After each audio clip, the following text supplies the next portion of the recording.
రామ్ రామ్ దోస్తులు, ఇగో కుదాన్పూర్ ఎల్లమ్మ దగ్గరకు పోయినుండే. ఆడ ఏం కలిసిందో ఏమో తెలియదు, మంట లేస్తుంది. అయితే ఇక్కడ నందిపేట దగ్గర కొత్త హాస్పిటల్ అయింది, మళ్ళీ ఆడ పోయి చూపించుకోరంటే వచ్చిన. డాక్టర్ సాబ్ మనతోనే ఉన్నారు.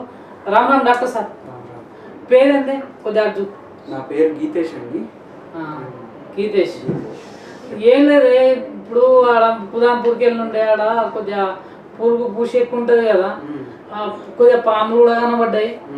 మళ్ళీ ఏమన్నా పాములకు కూడా కరిస్తే మందులు ఇస్తా ఉంటాయి కదా? మందులు ఇస్తానండి, తీసుకొచ్చి అడ్మిట్ పెట్టాలి. అడ్మిట్ పెట్టి యాంటీ స్నేక్ వెనమ్ అని ఉంటుంది, అది ఏఎస్పి అని ఉంటుంది, అది పెట్టి ట్రీట్మెంట్ ఇవ్వాలి. ఇస్తే నార్మల్గా సెట్ అవుతుంది. అంటే ఏ పాము కరిస్తే ప్రమాదం? మల్టిపుల్ ఉంటాయండి. ఇప్పుడు పాము కాటు 3 రకాలు ఉంటాయి. ఒకటేమో న్యూరోటాక్సిక్, అంటే నరాల పైన ఎఫెక్ట్ అయ్యే పాములు ఉంటాయి.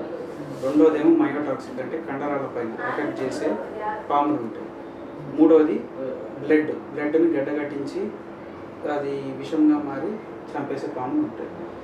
మన దగ్గర దొరికేది 3వ రకం, అంటే రక్తం గడ్డగడుతుంది ఎక్కువ, ఆ పాములు ఎక్కువ ఉంటాయి. ఆ పాములకు సంబంధించి ఇప్పుడు పొలాలలో మస్తు పనులు జరుగుతున్నాయి కదా, మళ్ళీ వాళ్ళకు ఏమన్నా పాములు కాస్తే ఏమన్నా ఎమర్జెన్సీ 24 hours అని పెట్టినాం బయట, మళ్ళీ సర్వీస్ ఎట్లా ఇస్తుంది? ఎన్ని బెడ్స్ ఉన్నాయి మన దగ్గర?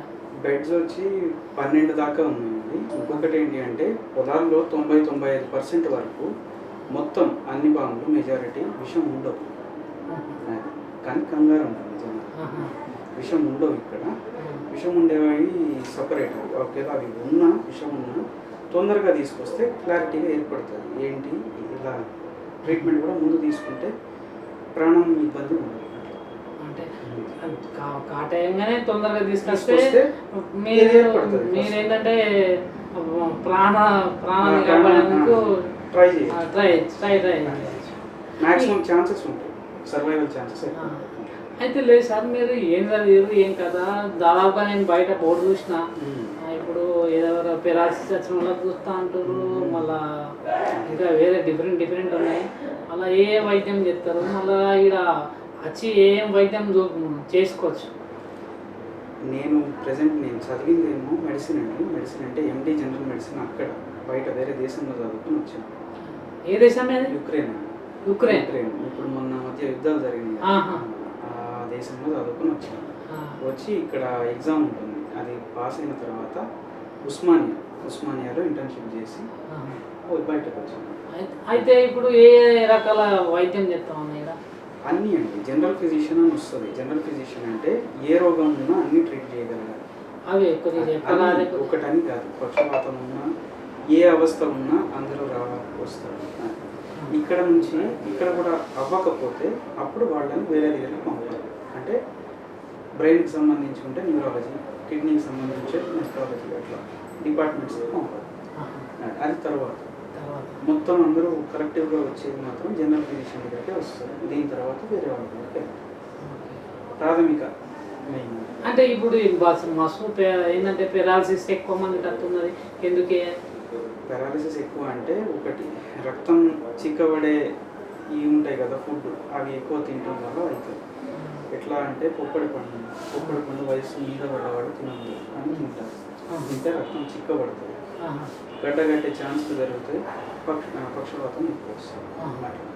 అదే పొప్పడి పండు డెంగ్యూలో ఎక్కువ తినమంటారు, ఎందుకు అయ్యే కణాలు పడిపోతాయి.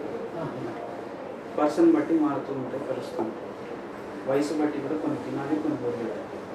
ఇప్పుడు చుట్టుపక్కల మొత్తం పల్లెలు ఉన్నాయి కదా, మా నందిపేట, అలా మీరు ఈ ఏరియాలో పెట్టారు, సిటీలో పెట్టకుండా. మళ్ళీ ఇక్కడ వర్కౌట్ అవుతుందా? అంటే ఒకటి సిటీలో ప్రతి ఒక్కరు సిటీ వైపే వెళ్తారు కదా, అట్లా కాకుండా పల్లెటూరు దగ్గర ఇక్కడ నార్మల్ దగ్గర పెట్టుకుంటే ఏంటి అంటే వీళ్ళకి కూడా హెల్ప్ అయినట్టు. అవగాహన ఇంపార్టెంట్. జనాల్లో హెల్త్ గురించి ఒక అవగాహన రావాలి.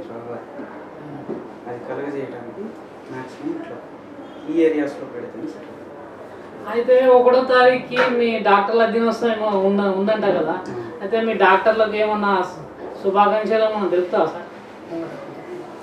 హ్యాపీ డాక్టర్స్ డే అండి. అందరి మొత్తం వైద్య బృందం మొత్తాన్ని ఎవరైతే ఉన్నారో ఇక విన్నాం కదా దోస్తులు, ఈ మంటలు ఎత్తుందంటే ఇంకో సూది ఎత్తిండు, ఆ మంటలు ఎత్తుంది.